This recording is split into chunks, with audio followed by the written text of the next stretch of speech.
Welcome back साथियों।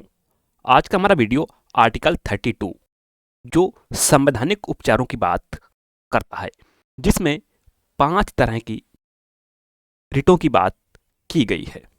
यही अधिकार आपको आर्टिकल 2 to 6 में भी दिया गया है, लेकिन आर्टिकल 32 स्वयं में एक फंडामेंटल राइट है। तो वीडियो हमारा है टाइप्स ऑफ रिट्स। तो बिना किसी देरी के आइए शुरू करते हैं। रिट प्रकार एवं क्षेत्र। उच्चतम न्यायालय अनुच्छेद 32 के तहत एवं उच्च न्यायालय अनुच्छेद 226 के तहत रिट जारी कर सकते हैं। ये रिट कौन कौन सी हैं? पहली, बंदी प्रत्यक्षीकरण, परमादेश, प्रतिषेध, उत्प्रेषण, अधिकार रक्षा। अब इसमें क्या है, माननीय उच्चतम न्यायालय केवल मूल अधिकारों के लिए ही रिट जारी कर सकता है, लेकिन उच्च न्यायालय कानूनी तथा मौलिक दोनों अधिकारों के लिए रिट जारी करने की शक्ति रखते हैं। लेकिन दोनों में एक अंतर है कि जहां उच्चतम न्यायालय केवल अपने राज्य में ही रिट जारी कर सकते हैं, वहीं उच्चतम न्यायालय पूरे देश में रिट जारी करने की शक्ति रखते हैं। संसद अनुच्छेद 32 के तहत किसी उच्च न्यायालय को भी इन रिटों को जारी करने का अधिकार दे सकती है। क्योंकि अभी तक कोई ऐसी व्यवस्था नहीं है, केवल उच्चतम एवं उच्च न्यायालय ही रिट जारी कर सकते हैं, कोई अन्य न्यायालय नहीं। 1950 से पहले केवल कलकत्ता, बंबई एवं मद्रास उच्च न्यायालय को ही रिट जारी करने का अधिकार प्राप्त था। अनुच्छेद 226 अब सभी उच्च न्यायालयों को रिट जारी करने की शक्ति प्रदान करता है। ये रिट अंग्रेजी कानून से लिए गए हैं, जहां इन्हें विशेषाधिकार रिट कहा जाता था। इन्हें राजा द्वारा जारी किया जाता था, जिन्हें अब भी न्याय का झरना कहा जाता है। आगे चलकर उच्च न्यायालय ने रिट जारी करना प्रारंभ कर दिया। ये रिट ब्रिटिश लोगों के अधिकारों और स्वतंत्रता को कायम रखने के लिए असाधारण उपचार थी। उच्चतम न्यायालय का रिट संबंधी न्यायिक क्षेत्र उच्च न्यायालय से 3 प्रकार से भिन्न है।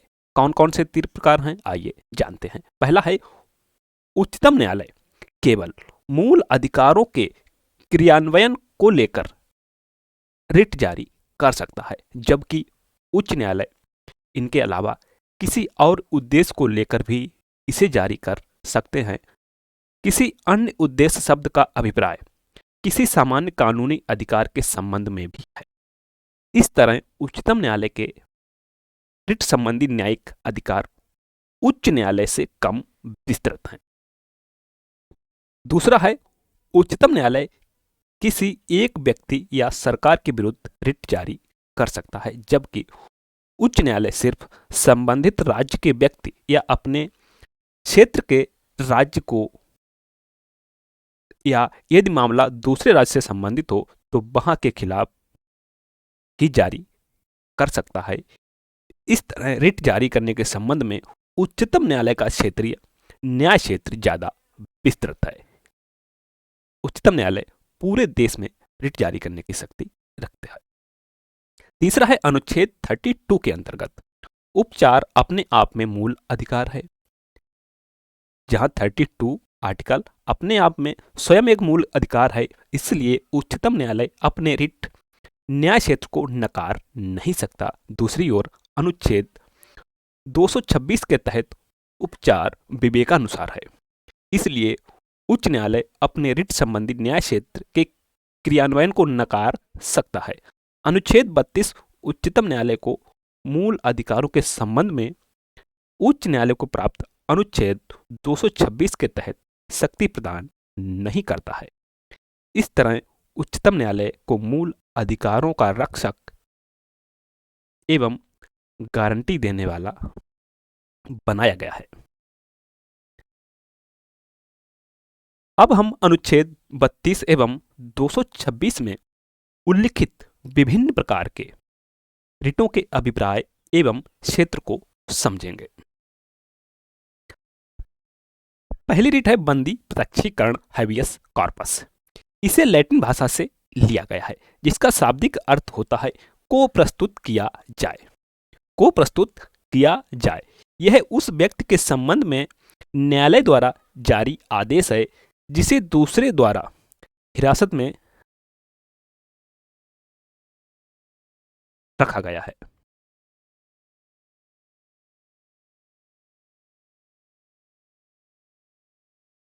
उसे इसके सामने प्रस्तुत किया जाए, तब न्यायालय मामले की जांच करता है। यदि हिरासत में लिए गए व्यक्ति का मामला अवैध है तो उसे स्वतंत्र किया जा सकता है। इस तरह यह किसी व्यक्ति को जबरन में हिरासत में रखने के विरुद्ध है। बंदी प्रत्यक्षीकरण की रिट सार्वजनिक प्राधिकरण हो या व्यक्तिगत, दोनों के खिलाफ जारी किया जा सकता है। यह रिट तब जारी नहीं की जा सकती है यह रिट तब जारी नहीं किया जा सकता है जब यदि हिरासत कानून सम्मत है, कार्रवाई किसी विधानमंडल या न्यायालय की अवमानना के तहत हुई हो। न्यायालय के द्वारा हिरासत। चौथी है हिरासत न्याय क्षेत्र। हिरासत न्यायालय के न्याय क्षेत्र से बाहर हुई हो। अगली है परमादेश मैंडमस। इसका शाब्दिक अर्थ है हम आदेश देते हैं। यह एक नियंत्रण है जिसे न्यायालय द्वारा सार्वजनिक अधिकारियों को जारी किया जाता है ताकि उनसे उनके कार्यों और उसे नकारने के संबंध में पूछा जा सके। इसे किसी भी सार्वजनिक इकाई, निगम, अधीनस्थ न्यायालय, प्राधिकरणों या सरकार के खिलाफ समान उद्देश्य के लिए जारी किया जा सकता है। परमादेश रिट कब जारी नहीं किया जा सकता है? पहला, निजी व्यक्तियों या इकाइयों के विरुद्ध।